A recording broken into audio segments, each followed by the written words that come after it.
কতগুলি সাধারণ নিয়ম তৈরি করবার, আমি খুব সিরিয়াস তাত্ত্বিক আলোচনায় যাচ্ছি না।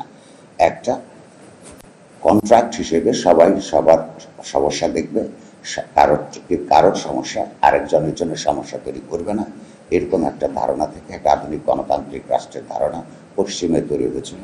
সেই সোশ্যাল কন্ট্রাক্টের নাম হচ্ছে সংবিধান। বান্ডেল থাকলে প্রতি সেনমানিতে টাকা বাঁচবে। বিকাশ সেনমানি বান্ডেল কিনে জিতুন প্রতি লেনদেনে। কিন্তু সংবিধান মতো আমরা চলছি না, বা সংবিধান সোশ্যাল কন্ট্রাক্ট হয়ে ওঠে নাই, সে আলোচনা ইতিমধ্যে আমরা শুনেছি। প্রশ্ন হচ্ছে রাষ্ট্র কাজ করে কিভাবে। এই যে যা রাজার বাগে দাঁড়িয়ে আমরা এই মুহূর্তে অনুষ্ঠান করছি, বাংলাদেশের একটা গণতান্ত্রিক রাষ্ট্র হিসেবে বিকশিত হয়ে উঠবার জন্য যে প্রথম যুদ্ধ শুরু হয়েছিল, এই রাজার বাগ হচ্ছে সেই অর্থে পাকিস্তানিরা যখন আক্রমণ করে প্রথম পুলিশদের উপরে আক্রমণ করেছিল, কারণ তারা মনে করেছিল যে তাদের এই আক্রমণের জন্য তৎকালীন বাংলাদেশের মানুষের পক্ষ থেকে যারা প্রতিরোধ করে বলতে পারে সে হচ্ছে রাজার বাগের পুলিশ।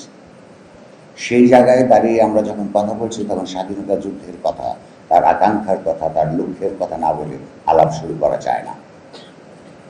একটা সশস্ত্র জনযুদ্ধের মধ্য দিয়ে প্রতিষ্ঠিত যে রাষ্ট্র, সেই রাষ্ট্রের পরিষ্কারভাবে অফিসিয়ালি যুদ্ধ শুরু হবার আগে তৎকালীন রাজনৈতিক কর্তৃপক্ষ মানুষকে বলেছিল পাকিস্তানদেরকে তাড়িয়ে আমরা একটা স্বাধীন দেশ তৈরি করব, সেখানে একটা নতুন রাষ্ট্র প্রতিষ্ঠিত হবে, সেই রাষ্ট্রের মূল নীতি হবে একটা সমতাভিত্তিক সমাজ, যেখানে জাস্টিস প্রতিষ্ঠিত থাকবে, যেখানে নাগরিকের মানবিক মর্যাদা সমুন্নত থাকবে।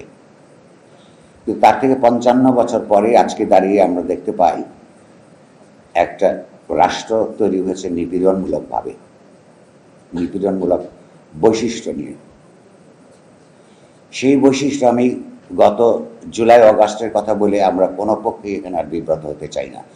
একটা প্রশ্ন খালি আপনাদের মনে করিয়ে দিতে চাই।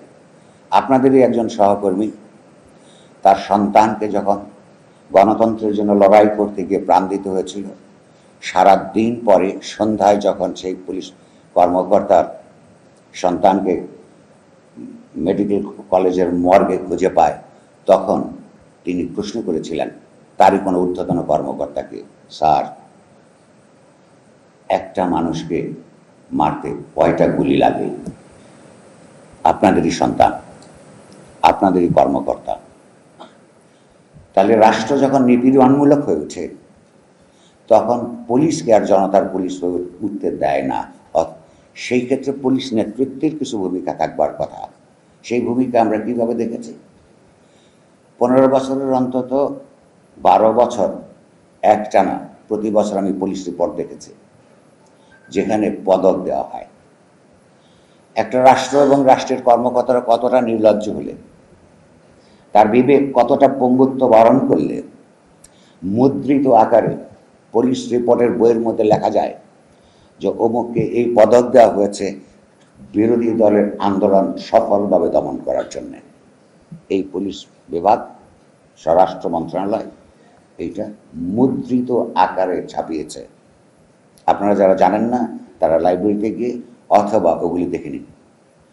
এই যে যাদেরকে সেই দিন এই ধরনের জনস্বার্থ বিরোধী ভূমিকার জন্য পদক দেওয়া হয়েছে, তার পরের ব্যাচের লোকেরা আরো উৎসাহী হয়ে মানুষের উপর আরো বেশি ঝাঁপিয়ে পড়েছে সশস্ত্রভাবে।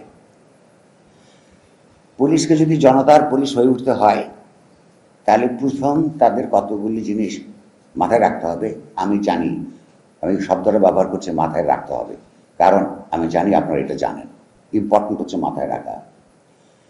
কোনো সংগ্রামের জন্য, মানুষের গণতান্ত্রিক সংগ্রামের জন্য, তার রুটি রোজির জন্যে, তার বিরুদ্ধে কোনো অন্যায়ের জন্যে মিছিল করা cannot be considered as a criminal offense. Criminal offence যদি কোথাও সংগঠিত হয়, এই রাষ্ট্র তার চরিত্র যাই হোক না কেন, এটাকে আমরা যে নামেই ডাকি না কেন, ক্রিমিনাল অফেন্স তেমনকি দমন করবার ক্ষেত্রে আপনার পুলিশ একটা ভূমিকা রাখতে পারে। কিন্তু কোনটাকে আপনি ক্রিমিনাল অফেন্স হিসেবে তো নিবেন, কোনটাকে নিবেন না, এইটা বোঝা অত্যন্ত গুরুত্বপূর্ণ।